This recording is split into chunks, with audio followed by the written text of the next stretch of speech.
Olulu sasazwa ngqolo ndaba estudio 10 kundlungulo SABC eOakland Park eGauteng naze ziphambili. The suspects who stole the drugs are known. Are known. They are known. Known by who? I was informed by Colonel Jacob personally who they are. Warrant Officer Carl Sender noligqala elinamava kwezonyanzelo zomthetho uzobe umfanekiso ngqondweni ngobungozi obukhoyo ukulandelela umzilo oshishino lweziyobisi ingakumbi kwilwandle nakumazibuko. Into ezidibene nemithi nezilinyiweyo unzima usiba sithi mabenze njani ngoba kaloku zona zimiselekile. Amafama eziqhamo ze-Orange eGumtree River Valley eMpuma Koloni nexhala lokuba imvula elindelekileyo kweliphondo kule veki ingabangela ukungcipheko kwimveliso.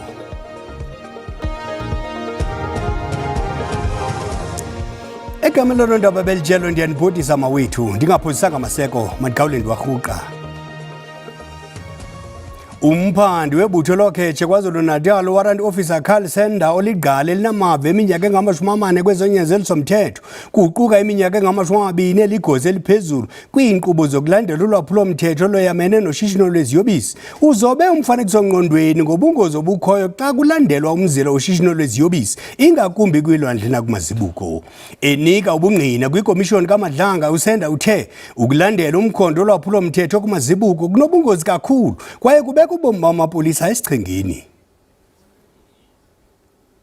Warrant Officer Sender uthe kufuneka kuqiniswe ukhuseleko kulomsebenzi nanjengoko kukho abantu abathile abangaphakathi abasebenzisana nabophuli-mthetho kwiinzame zokuphazamisana neenkqubo zophando. USander uxelelele ikomishoni kaJaji Mbuyiseli Madlanga ukuba imisebenzi yokunqakula inqanawa ezithubelezisa iziyobisi ibeka ubomi bamapolisa esichengeni ingakumbi xa abathubelezisi besebenzisana nabantu abakwizikhundla eziphezulu.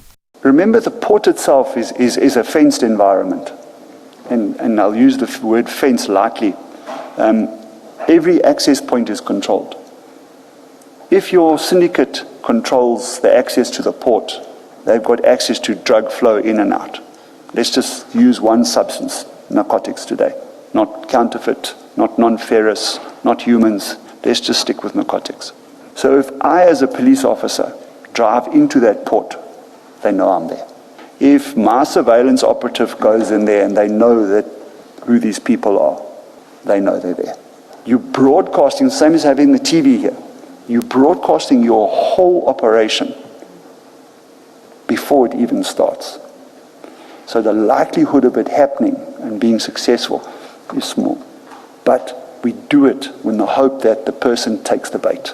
Ubungqina bukaSander buza ngelixa lekomishoni phanda malunga nokulahleka kweziyobisi zohlobo lwecocaine ezixabisa malunga ne-200 million rand kwiziko leHawks ePort Shepstone ngoNovemba ka-2021 kwaye elityala zange lisonjululwe. Uxelelele ikomishoni kuba abarhanelwa kwelityala lokunyamalala kweziyobisi bayaziwa licandelo elijongene nolwaphulo-mthetho linobuzaza ukwatyhola ngelithi kukho ubudlelwane phakathi kwamagosa phezulu eHawks nokulahleka kweziyobisi ezigcinwe kwiziko lebutho lokhetshe.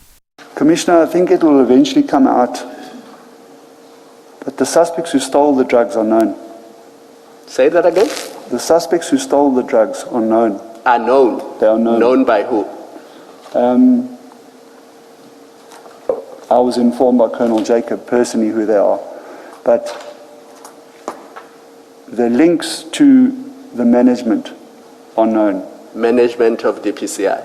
Correct, The Commissioner. links of the suspects who stole the drugs Correct, to the Commissioner. management of DPCI. Correct, Commissioner. Yes.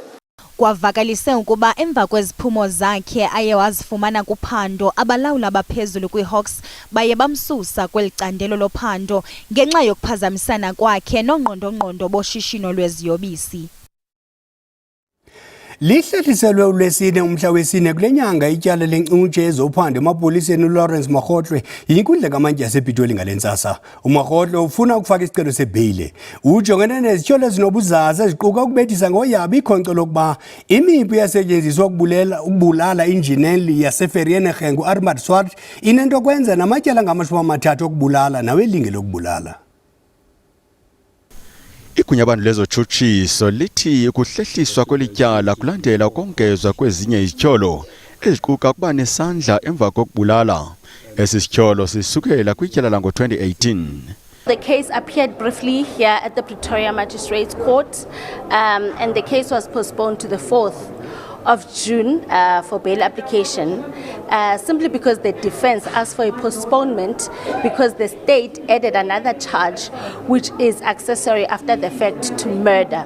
So currently the accused is facing 2 counts of accessory after the fact to murder and possession of ammunition. Useza kulala ezamla esiseleni uMakgotlwe kube ngolwesine. Umbutho ongenanto yakwenza nohulumende iWisol for Angst uthathele kuwo uxanduva lokuncedisa abafundi abadinga uncedo lenkxaso-mali kwizifundo zabo ezinomsila. Umnikazi walombutho uTsietsi Ngobese uthi sele benceda abafundi abaqikelelwa ku-200 ze babhatala malunga nemali engaphaya kwezigidi zerandi kwimfundo yabo. Intatheli yethu Calvin Dludla yanabo. Kunenqwaba yabafundi enokuyithola ingenazo ikhala zokufunda kanti abanye basuke besenkingeni yokuthi ababi nayo imali eyenele yokuthi bakwazi ukukhokhela izifundo zabo. Iningi lalezo ingane liduve emakhaya kanti amaphupho azo agcine eshabalaliso kwamazolo ebonilanga. Kodwa ke kunenkampani noma isikhungo esesivele sasukuma sabhukula salwa nalokhu senzela ukuthi ke lezi ngane ezisuke idinga imali yokufunda kakhulukazi ezikhungweni zemfundo ephakeme ikwazi ukuthi ke ziyithole leyo zikwazi ukufeza amaphupho azo. Umnikazi walesi sikhungo ke uTsietsi wakaNgobese okuyena ozosichazela nje kabanzi ukuthi ke ingabe yini eyenza ukuthi agcine eba nomdlandla ukuthi akwazi ukuthi ke alekelele ezinye ingane sikubingelele sikwamukele. Sicela nje usichazele ukuthi isikhungo sakho kafushane simayelana nani. iWisol for Angst Foundation yi non-profit organization efocus ukufundisa abantwana imaths nabazali from grade 4 to 12 across the country. Sibuye futhi sisize izikolo zasemakhaya ukuba akhela toilet are safe. Ngapha siphinde sibuye futhi sisize ama-student akolodayo ema-university sibabhadalela ama-fees. Ungasitshela ukuthi malini esenikhokhile nikhokhela ama-students nanokuthi angakanani amangaka ama-students eseniwakhokhele? Sikhokhele 175 student, sikhokhe 2.8 million, but kwamanje sinama-applicants are over 15,000, abakoloda over 10 billion ema-university. Sibonga khona isikhathi sakho. Bonga mina. Mbukelo wendaba ze-SABC besikhuluma naye uTsietsi wakaNgobese kuyena umnikazi wesikhungo esilekelela abafundi ukuthi bakwazi ukuthi ke bafeze amaphupho abo njengoba esho ukuthi ke bangaphezulu kwekhulu abafundi asebekwazile ukuthi ke babalekelele kanti izigidi ngezigidi zamarandi imali asebeyisebenzisile bezama ukuthi ke balekelele labo bafundi abangakwazi ukuthi ke bakhokhele izifundo zabo ezikhungweni zemfundo ephakeme. Igama lami uCalvin wakwaDludla endabeni ze-SABC ngibika ngise-Boksburg ekuruleni. Amafama eziqhamo ze-orange eGumtools River Valley eMpuma Koloni nexhala lokuba imvula elindelekileyo kweliphondo kule veki ingabangela umngcipheko ekuveliseni nangokuqoqa ezezimali ngokumandla. Umonakalo kwizitiya nakwiziseko ezingundoqo. Amafama athi umonakalo uza kubatyabula kakhulu epokothweni. Imvula ezinamandla ziphazamise uvuno nokuthengiswa kwezi ziqhamo. The percentage of this year's crop that was impacted is about 20 to 25%. And if we put a monetary value on that, you're talking about 600 million rands in income losses for this season alone. Then we also have a few larger vegetable farmers that do vegetable farming and pre-packing for the supermarkets. And the losses of the vegetable farmers were actually was higher. Up to 80% of their crops were lost. Amafama azama ukuvuna ngamandla phambi kokuba kunethe kwakhona ngelithindela enye ilahleko. We were just busy clearing roads, clearing debris that was still left on bridges and all that, just to prevent on another chaos coming and damages of infrastructure. Kusemanzi ngosithetha and ngoku lemvula izawuwela pha kulandawo imanzi very le besicimba ba ngexesha izabe kanti seyomile. So and asikwazi nokukha because lixesha lokhanguka, it's a harvest time. Urhulumente umemelela abantu ingakumbi abo bahlala kwindawo ezithandwa imifula yamanzi ukuba baqaphele. Into esinokucebisa yona abantu uba mabasuke kwezi ndawo zilapha emazantsi. Kuyabonakala xa isiginqi iba yeyona ndawo ixhaphazeke kakhulu basusa imfuyo yabo abantu kwindawo ezinjalo noko babe buzinyusa ithafo okanye induli okanye indawo eziphakamileyo. Kodwa kwinto ezidibene nemithi nezilinyiweyo kunzima uba sithi mabenze njani ngoba kaloku zona zimiliselekile. Ubungakanani bomonakalo abukabalwa nanjengoko ezinye indawo zingangeneki ngenxa yobumanzi. Ndingulubaba lodada kundaba ze-SABC eMpuma Koloni.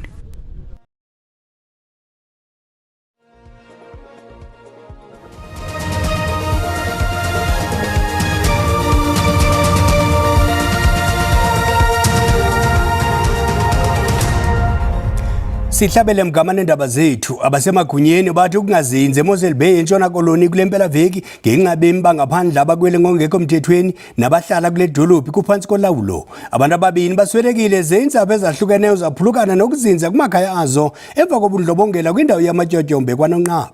Kunikezelwa ngoncedo lokukhawulelana nabachaphazelekileyo. Imiphumela yobundlobongela balempela veki eMosel Bay, izakhiwo ezifikileyo kuma-55 zitshisiwe ze uthotho lwabahlali bamka kumakhaya wabo. Oku emva koqulukubhode wokungaboni ngasonye emva kwezityholo zokuba kuye kwaqeshwa abemi bangaphandle abangenamaxwebhu abagunyazisayo ukuba bazinze kweli kwinkampani yasekuhlaleni yokwakha. Iintsapho ezininzi eziye zaphulukana namakhaya zibekwe kumaziko angathwanga pa. Displaced individuals are receiving comprehensive humanitarian support, including daily meals throughout collaboration with NGOs, churches and community partners, basic necessities and relief supplies.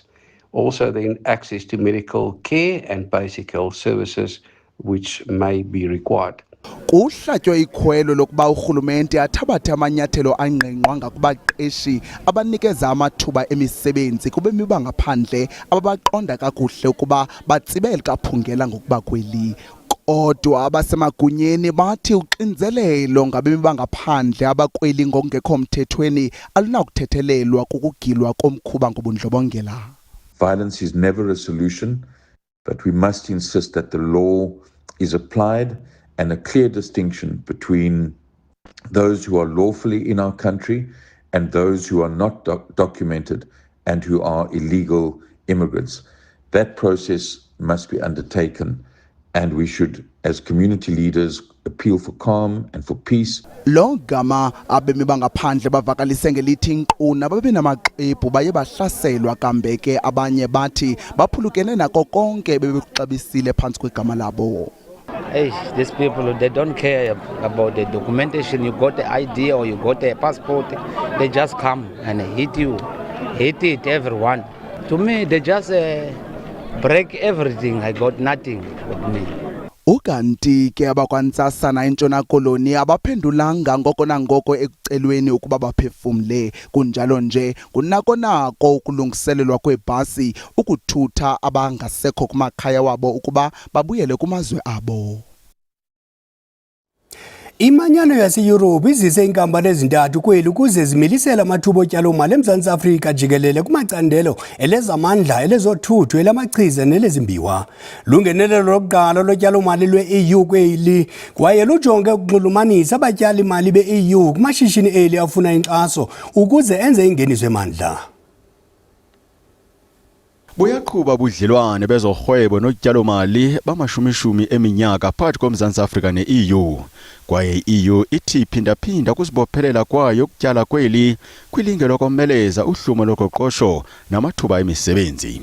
Ukulandela isibhambathiso sayo sokutyala phantse i-12 billion euros eMzantsi Afrika kumacandelo ohlukeneyo. Over 1,700 companies are invested in South Africa. What we want to see is more. We want to expand. We want to have investments in South Africa. Umphathiswa wezorhwebo noshishino Pakstow uphawule ngelithi EU lihlakani elikhulu lezorhwebo noMzantsi Afrika egxininisa ngembaluleko yotyalo lwe-Europe kweli ukuphuhlisa amacandelo kuhlume uqoqosho namathuba engqesho. South Africa holds globally significant reserves of platinum group metals, manganese, vanadium and other strategic minerals essential to the clean energy transition and advanced manufacturing. Our objective is not to export raw materials. Our objective is beneficiation, processing and industrial development on South African soil. Umlawuli wentengiso nensebenziswano eJSC uVuyo Lee ubethelele imfuneko yokwenyuselwa kobudlelwane phakathi koMzantsi Afrika neEU kwelinye inqanaba. It is about moving beyond a well-established relationship towards actively identifying where investment can happen, where partnerships can be formed, and where capital can be deployed to meet shared priorities. We see that clearly in the sectors shaping this engagement, from the energy transition and critical raw minerals to infrastructure, healthcare, and digital connectivity. Ukhenketho lotyalomali lwe-EU oluqale eGauteng lukwasingise eKapa naseThekwini kule veki. Umbengo omdiya ucima umlilo umathangana uza kusiphakela kwisithebe esikhulu ngorhatya makube chusi sibele.